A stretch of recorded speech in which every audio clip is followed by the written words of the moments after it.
conflitos. A guerra entre Israel e Hamas, então, começou há 2 semanas. E sobre este assunto, vamos conversar agora com Ariel Horovitz, que ele é fundador e diretor do Moriah International Center, instituto israelense que desenvolve programas acadêmicos relacionados à história da terra de Israel. Professor, muito boa tarde para você. Já obrigada pela gentileza de nos atender neste sábado. Aproveito, portanto, já para fazer a minha primeira pergunta, né?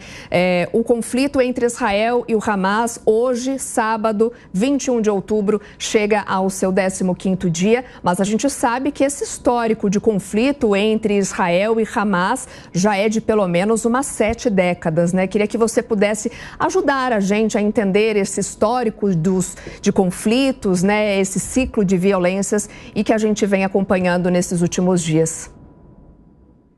Sim, então, boa tarde para vocês, um prazer estar aqui com vocês.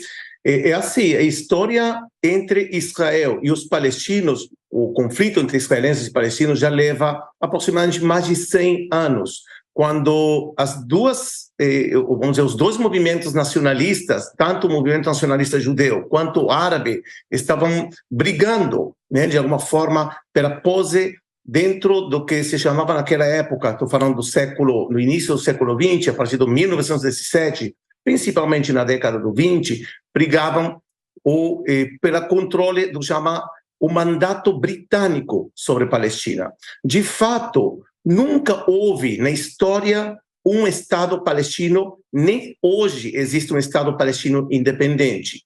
Não estou falando de uma opinião pessoal, estou falando dos fatos.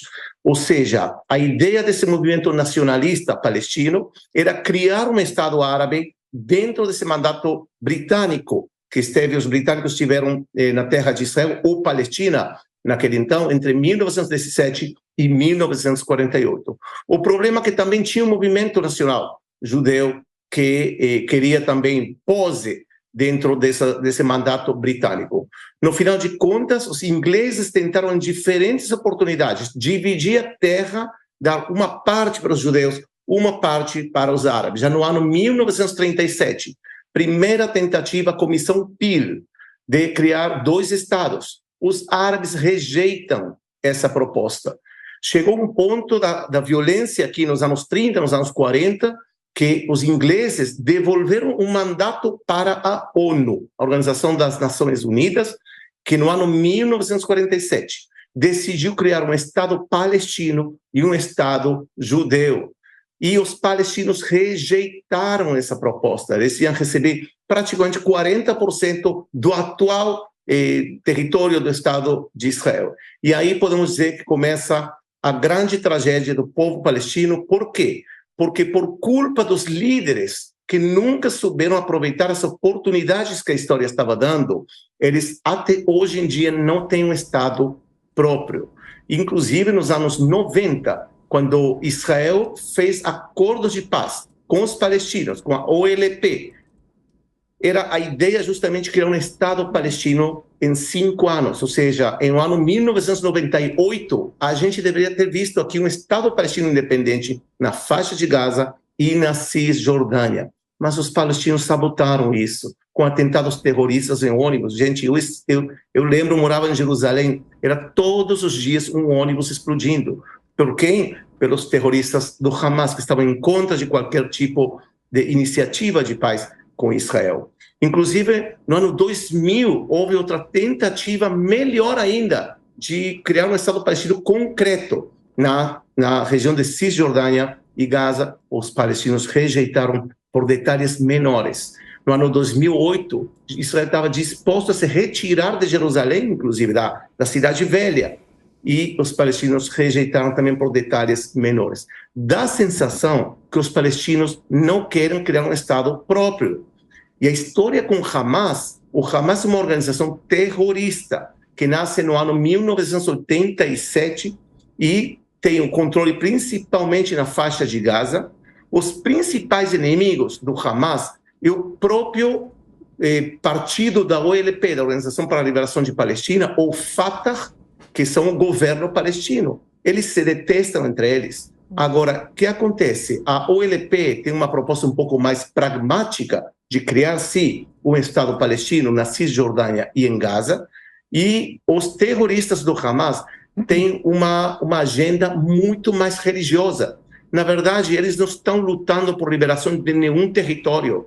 Isso é um mito. Israel já não ocupa a faixa de Gaza desde o ano 2005. O que o Hamas deseja, inclusive convido todos vocês a abrir o site oficial do Hamas e ler o que eles escrevem aí. Eles escrevem claramente que o objetivo deles é extermínio do Estado de Israel, e uma vez que o Estado de Israel seja exterminado, eles vão instalar ou implementar uma teocracia ao estilo de Irã, ao estilo de Afeganistão. Agora, não termina aí. Quem lembra as cenas terríveis do Estado Islâmico há uns anos atrás, né, que eles estavam conquistando territórios. A ideia do Islã fundamentalista, eu não estou falando da maioria dos muçulmanos, que são, em geral, gente de paz, né, que tem como qualquer outro ser humano. O grupo fundamentalista Hamas, igual que o Estado Islâmico, o ISIS, tem a agenda de islamizar o mundo, de fazer o que chama um jihad, uma guerra santa.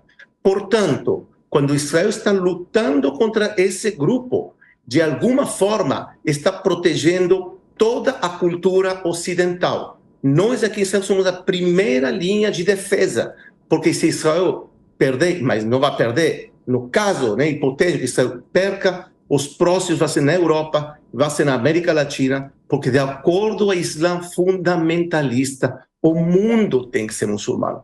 Então, quando eu vejo, por exemplo, essas cenas de apoio para o Hamas, eu duvido que as pessoas, a maioria das pessoas, entendem o que estão apoiando. Estão apoiando um grupo que deseja, por exemplo, someter os cristãos e os judeus a leis terríveis e massacrar ou converter o Islã a todos aqueles que não são muçulmanos, judeus ou cristãos. Por certo, de acordo com o Islã, judeus e cristãos têm um status especial. Não tem que matá-los, né? Que isso já é uma grande coisa, mas tem que humilhá-los. Então, estou falando do Islã radical. Então, pessoal, quando vocês apoiam o grupo Hamas, isso é um tiro no pé, porque algum dia essa ideologia vai chegar também na América Latina, vai chegar no Brasil, e aí vocês vão lembrar das minhas palavras, que estou dizendo, gente, nós estamos lutando em nome de toda a cultura ocidental. Ariel Horovitz, diretor do Moriá International Center. Agora, professor, queria escutar as avaliações do senhor sobre o que tem acontecido nos últimos dias, mas especialmente tratar do objetivo do Hamas. O objetivo do Hamas, ele está claro, porque a gente viu uma sucessão de eventos. Claro que teve aquela invasão em várias frentes no dia 7, por terra, por ar, pelo mar também, surpreendendo as forças de Israel. Teve o rapto de centenas de pessoas, depois a guerra de narrativas por conta daquele bombardeio do hospital, há 2 ou 3 dias o bombardeio de um complexo religioso em Gaza, enfim, a libertação das 2 reféns no dia de ontem. Eu vejo muitas pessoas, lideranças internacionais, defendendo um cessar-fogo. Um cessar-fogo neste momento beneficiaria demais o Hamas, né? Com certeza, com certeza. E temos que entender também qual é a atitude do Hamas. Qual é a arma do Hamas? A arma letal que o Hamas tem são seus próprios cidadãos. Por quê? Porque o Hamas, né, estou fazendo uma metáfora agora, joga a pedra e corre para se esconder entre os civis, entre os próprios civis. O Hamas tem a base deles, isso já é sabido por todos os serviços de inteligência, e não de inteligência, é sabido público, que o Hamas tem as bases em hospitais, escolas, o prédio da ONU, cemitérios, parques infantis. Isso é a maior arma, porque Israel está sujeita à lei internacional e à lei de guerra. Então, quando Israel ataca medindo as consequências, prováveis consequências de prejudicar ou atingir civis. Agora, em uma guerra, não tem o que fazer, morrem também civis. Só que aqui é uma guerra, diria, do parte de Israel, total contra o Hamas. Já estamos 20 anos praticamente em guerra com o Hamas. O Hamas, quando fez o golpe de Estado, no ano 2007, não parou de lançar mísseis para Israel. E é claro que um cessar do fogo agora beneficiaria o Hamas, sem dúvidas. Agora, o que Israel também está exigindo, que né, humanitário, estamos falando de direitos humanitários, humanitário por humanitário. Liberem os reféns. Hoje foi confirmado que são 210 reféns que estão na faixa de Gaza. Temos 2 senhoras idosas de mais de 80 anos. Estamos falando de uma dúzia de bebês, de crianças, de mais de famílias inteiras, além de ser massacradas, foram sequestradas. Então, Israel está exigindo isso. Porém, Israel respeita as leis da guerra, coisa que Hamas não faz, porque Hamas não é um Estado, é um grupo terrorista. Então, Hamas tem via livre para fazer o que eles quiserem. Então, Israel avisa sempre a população civil aonde Israel vai atacar. E eles, o Hamas, o que eles fazem é impedir, proibir a própria população sair para os pontos onde eles vão estar a salvo. Israel sim vai permitir, provavelmente, e vai aceitar um cessar-de-fogo de algumas horas para que no sul da faixa de Gaza, na fronteira com o Egito, na cidade de Rafah, que está na fronteira entre Gaza e Egito, entre ajuda humanitária. E falando de ajuda humanitária, muitas vezes ouço falar que Israel está fazendo um bloqueio contra Gaza, durante 20 anos fez um bloqueio contra Gaza. Isso é mentira, isso é um mito, é uma forma de, vamos dizer assim, demonizar Israel. Porque se Israel tivesse feito um bloqueio em sério à faixa de Gaza, estariam todos morrendo de fome já há muito tempo. Israel manteve a faixa de Gaza com eletricidade, gás, combustível, alimentos, remédios. A diário, dezenas e dezenas de caminhões entravam na faixa de Gaza, e o que nós recebemos de retorno, de volta do Hamas, foi apenas mísseis, guerra, sangue e massacre.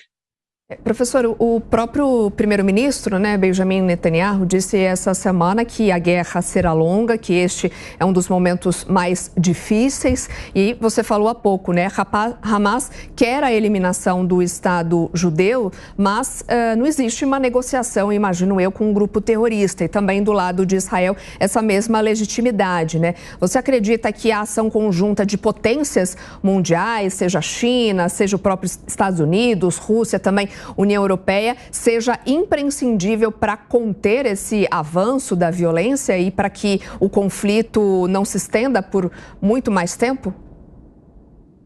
Olha, ao longo dos anos, desde 2007 até hoje em dia, que o Hamas assumiu o poder pela força, nós tivemos 20 operações militares de Israel contra a faixa de Gaza, por causa de ataques constantes à população civil, mísseis lançados as populações ou as cidades estão perto da fronteira, e sempre terminou com uma negociação, uma trégua. O que nós temos que entender é a mentalidade do Hamas. Eles falam em língua religiosa muçulmana, e no Islã tem o conceito da trégua. É uma trégua que pode ser violada no momento que eles decidam. Isso foi o que aconteceu até o dia 7 de outubro. No dia 7 de outubro, a sociedade israelense se cansou dos constantes ataques do Hamas, e o que aconteceu agora, e eu estou falando, eu lembro essas cenas muito, muito comovido, o que aconteceu agora foi a pior tragédia do Estado de Israel desde que foi criado no ano 1948, e uma das mais graves tragédias da história moderna da humanidade, que me lembra cenas do Holocausto. Então, a sociedade israelense está unida em acabar com Hamas. Eu não vejo uma solução a longo prazo onde o Hamas e Israel façam paz, porque o Hamas não reconhece, primeiro, a assistência ao Estado de Israel, segundo, o que o Hamas fez não tem perdão, não tem trégua. O Hamas tem que ser eliminado, isso vai levar muito tempo por vários motivos. Primeiro, o Hamas está com 210 reféns civis. Duvido que os 210 reféns estão vivos. Provavelmente muitos já estão mortos e eles estão aí com corpos, né? Reféns também de mortos. Segundo, é uma organização muito bem organizada, que conta com o apoio de países como o Irã, como o Catar, e que tem, lamentavelmente, o apoio agora da rua árabe, principalmente países árabes, e também estou vendo no Ocidente um absurdo. Vejo essas cenas que vocês mostraram aí de manifestações a favor do Hamas e fico consternado, constrangido dessa situação, fico até decepcionado de como pessoas que amam a liberdade, a democracia, podem apoiar um grupo assim. Então isso vai levar tempo, porque o Hamas também tem uma carta muito importante, que são os reféns.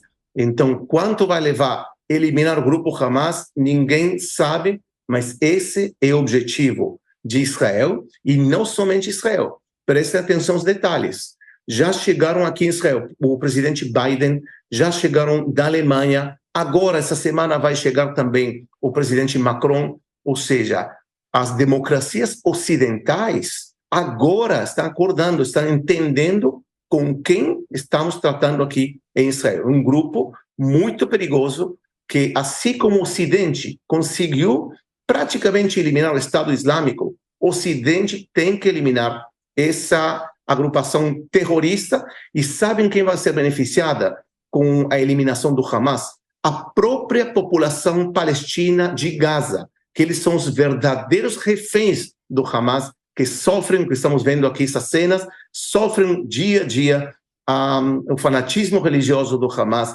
Em vez de investir o dinheiro, porque não todo mundo fala que o Hamas, que Gaza são coitados, que não tem dinheiro, mas de onde tem todas essas bombas?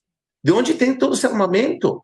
Como eles conseguem criar tudo isso, se não é com muito, mas muito dinheiro, com tecnologia muito sofisticada, com drones? Por que não investiram todo esse material bélico, esses objetivos de morte e destruição, em construir, em dar trabalho para as pessoas, em criar o que se acreditava numa época, uma espécie de Singapura? Inclusive, Israel estava disposto a investir na faixa de Gaza no ano 2005, mas chega esse tipo de ideologia que é totalitária, fundamentalista, assassina, e acaba com qualquer projeto que beneficia a própria população civil da faixa de Gaza. Perfeito. Conversamos agora com Ariel Horovitz, fundador e diretor do Moriah International Center, também instituto israelense que desenvolve programas acadêmicos relacionados à história da terra de Israel. Professor, mais uma vez, obrigada por todos esses esclarecimentos. Se a gente pudesse e tivesse mais tempo, a gente ficaria aqui o dia todo conversando e esclarecendo, porque certamente essa história tem muitas dúvidas e ainda tentativas só de respostas, né, para definir tudo o que está acontecendo. Obrigada mais uma vez. Eu que agradeço esse espaço, e vocês estão fazendo uma coisa muito importante, que é realmente explicar os fatos históricos. Poucos meios, eu vejo assim na televisão, na rádio, na internet, falam dos fatos históricos. E é uma guerra apenas de propaganda, e vocês estão fazendo uma excelente obra em tentar explicar as raízes desse conflito. Então, muito obrigado pelo espaço.